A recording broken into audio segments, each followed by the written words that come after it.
këto vajza i ka sjell në Kosovë me premtimin për vendet punës në kafeteri, në formatet të kamariereve apo në formatet të ofrimit të shërbimeve, mirë po në momentin kur ato kanë ateru fillimisht në disa prej rasteve të cilat janë në dosjet e prokurisë në aeroportin e Tiranës, pastaj ato janë sjellë në Prishtinë dhe pas arritjes në Prishtinë janë obliguar që të kryjnë marrëdhënie seksuale me pagesë me persona të ndryshëm. Janë lokalet e masazhit të cilat po ashtu janë si kpurdha dhe kanë mbikëqyrje shumë të vogël në raport me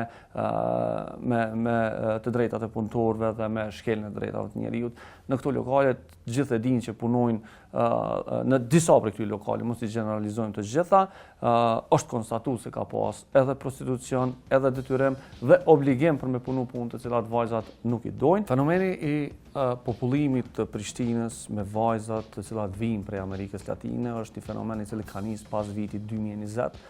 dhe i cili në trendet e kryeqytetit flitet për një numër bukur të madh të vajzave të cilat qëndrojnë këtu dhe shfrytëzohen kryesisht për qëllime të prostitucionit. Ajo që kemi mri me dokumentu dhe që ne kemi pa në njënën prej dosjeve të prokurisë është një rrjet i cili këto vajza i ka sjell në Kosovë me premtimin për vendet punës në kafeteri, në formatet të kamariereve apo në formatet të ofrimit të shërbimeve, mirë po në momentin kur ato kanë ateru fillimisht në disa prej rasteve të cilat janë në dosjet e prokurisë në aeroportin e Tiranës, pastaj ato janë sjellë në Prishtinë dhe pas arritjes në Prishtinë janë obliguar që të kryjnë marrëdhënie seksuale me pagesë me persona të ndryshëm. Shqetësues është fakti që këto vajza kanë vazhduar me u shfrytëzu në disa raste për një rrjeti i cili ka pas transnacional, kisha me thonë, për shkak se ka shtetas të Amerikës Latine të përfshirë në këtë rast, shtetas të Shqipërisë dhe shtetas të Republikës së Kosovës, pra po flasim për disa burra dhe gra të cilët kanë shërbyer si tutor apo mbikëqyrës të kësaj industrie dhe fenomeni pastaj ka derivu edhe në ofrimin e shërbimeve seksuale, mirë po edhe në dhunë. Pra policia ka intervenu në rast vetëm në momentin kur vajzat të cilat nuk kanë ndeshur me ushtru këtë veprimtari janë rrahë me njëra prej lagjeve të Prishtinës dhe pas denoncimit në polici rasti ka nisë të iniciohet dhe të shërbej si rast penal. Problemi në këto situata është që një pjesë e këtyre vajzave mrin me marrë leje të punës në vendin tonë dhe pastaj autoritetet e kanë pothuajse të pamundur me mbikëqyrë se si është gjendja atyre dhe si po trajtohen brenda atyre hapësirave ku organizatorët e kësaj veprimtarie janë duke i mbajtur aty. Ku është tash ky rast? Çfarë është ndodhur me rastin? Rasti është duke u trajtuar prej gjykatës së Prishtinës, është duke u gjykuar si njëri prej rasteve, mirë po ajo çka ne e dim prej diskursit publik është që në Prishtinë vazhdojnë me dhënë këto shërbime, në Prishtinë vazhdojnë me pas vajzat të cilat vijnë prej këtyre vendeve dhe ofrojnë këto shërbime, ka dhe aplikacione të cilat munden me u kontaktu këto vajza dhe fenomeni mendoj që duhet mu hetu seriozisht edhe në aspektin administrativ, qoftë për inspektoratit punës, qoftë për inspektoratit sanitar, po edhe në aspektin penal prej policisë të Kosovës dhe prej prokurisë së shtetit, për shkak se niveli i abuzimit në këto raste është shumë i lartë, niveli i keqpërdorimit është shumë i lartë dhe niveli i traumës të cilën e shkaktojnë të këto vajza, këto abuzime është tepër i lartë. Vajza nga vendet e Amerikës Latine, nga zona dikur të varfra të Europës si Moldavia, por edhe vajza nga rajoni në vazhdimsi janë hasur duke u abuzuar dhe obliguar të punojnë në kushte të rënda të punës, në lokalet e natës të njohura si kafet e muzikës.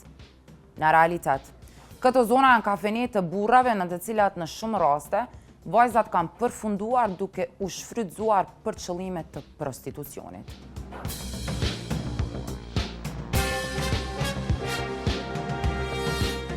Vetë pas vite, sfidë për institucionet kanë qenë edhe rastet e temeve të parandalimit, po edhe të zhdukjes së dukurisë së prostitucionit në Kosovë. Kemi rastet ndryshme ku policia bashkë me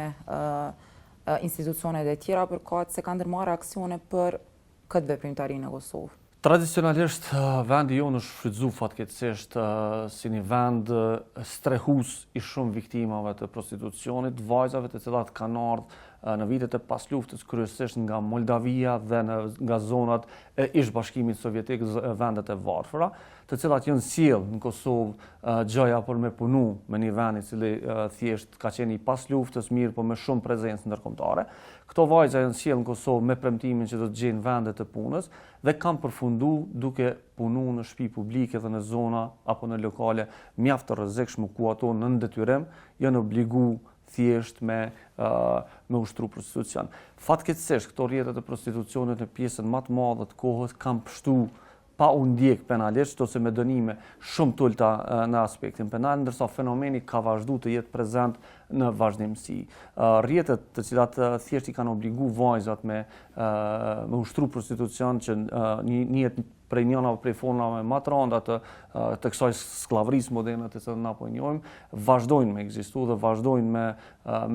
me gravitu në zonën e Kosovës, tash në disa forma pak më të avancuara dhe më pak të ndjekura apo më të eksploruar prej autoriteteve.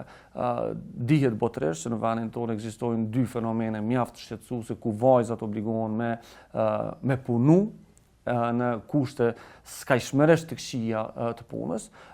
Është koncepti kafeve të muzikës apo kafeve ku burrat shkojnë në muzikë dhe aty vajzat obligohen që për kënaqësinë e tyre me vallëzu në valle qoftë tradicionale apo valle të tjera, dhe në këto situata pjesa më e madhe këtyre vajzave kanë qenë viktima apo janë të obliguar për shkak të kushteve të rënda të jetesës me krye një punë që nuk do të dëshironin me bë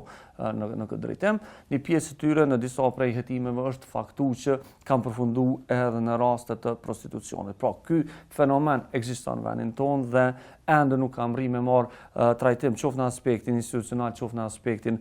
kulturor. E dyta janë lokalet e masazhës, të cilat po ashtu janë si këpurdha dhe kanë mbikëqyrje shumë të vogël në raport me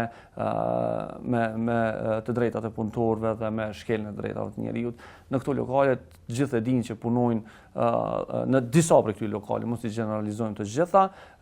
është konstatuar se ka pas edhe prostitucion, edhe detyrim dhe obligim për me punu punë të cilat vajzat nuk i dojnë.